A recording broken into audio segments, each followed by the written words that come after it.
Start. The Planning Commission has made various estimates about our resources and they are based on a great deal of thinking and calculation. Nevertheless, they depend on so many uncertain factors. A person who is more optimistically inclined may make better estimate, better in the sense of more hopeful estimate, while a pessimist may make a less hopeful estimate. Nobody can challenge it. For my part, I have an invincible feeling that in the final analysis, the resources of India are considerable in our people's capacity, ability, and energy, and the question arises how to reach them and how to tap them to the best advantage.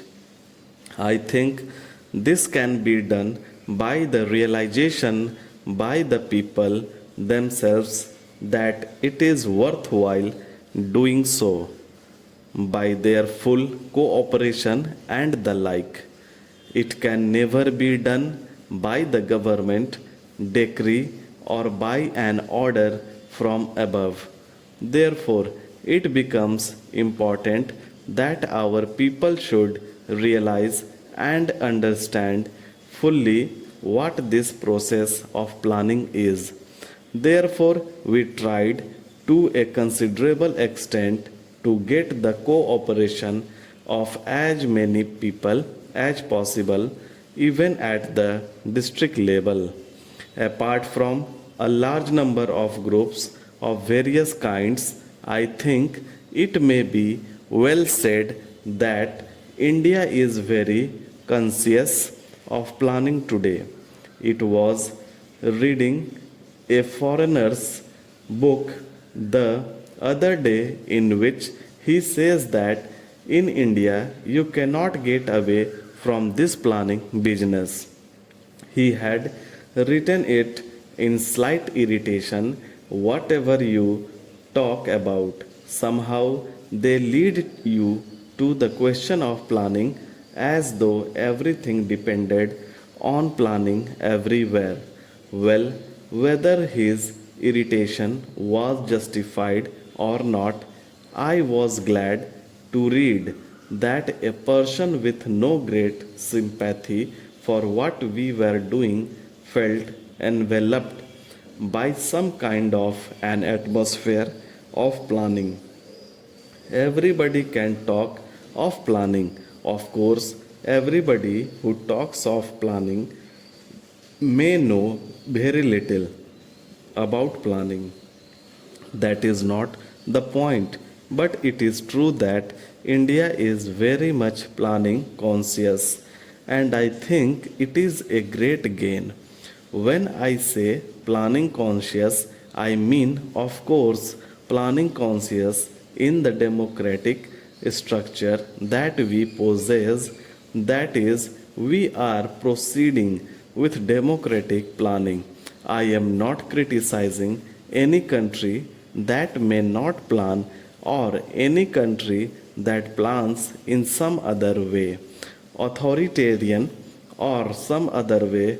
It is none of my business to criticize other countries. They have to meet their problems and it is up to them to decide how to meet them.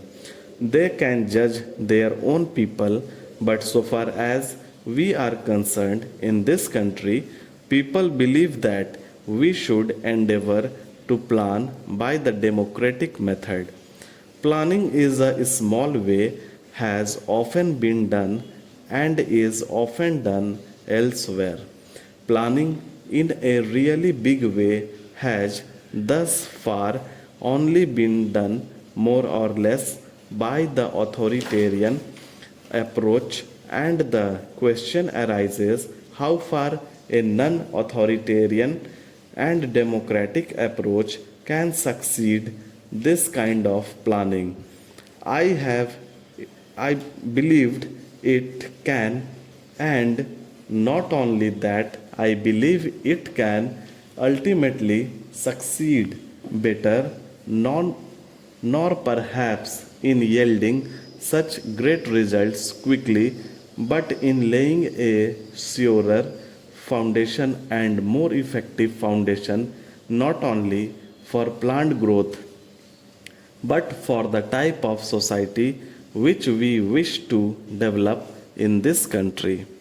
Now we talk about the future in terms of socialist pattern of society, and that can be interpreted in a variety of ways. I would beg this house to try to consider these great problems without using, as far as possible, words which have an emotional connotation, because then it becomes a little difficult for us to argue about the real thing. We want a society in this country where there is equality, where there is social cohesion, where there are no firm classes separated from each other, and where there is opportunity for every single individual. Naturally, how far an individual takes advantage of that opportunity depends a great deal on that individual, on his physical or mental or spiritual or whatever it is makeup, because everybody is not alike. It is obvious that everybody is not either mentally or physically alike. But we should always ensure the same measure of opportunity to everyone. Now, it is not enough to say that we shall ensure the same measure of opportunity if the measure of opportunity is so low that there is practically no opportunity. It then does little good to say that everybody is getting the same measure of opportunity. It is not much good saying that everybody has the same measure of opportunity on poverty level, because that means lack of opportunity to everybody. Therefore, in order to give that opportunity, we have to have something to give. That is to say, we have to get out of poverty and lack of opportunity. We have to produce wealth, because only out of that can we produce the things that are necessary for people to have that opportunity we crave for. So it comes round to our producing the thing that we require.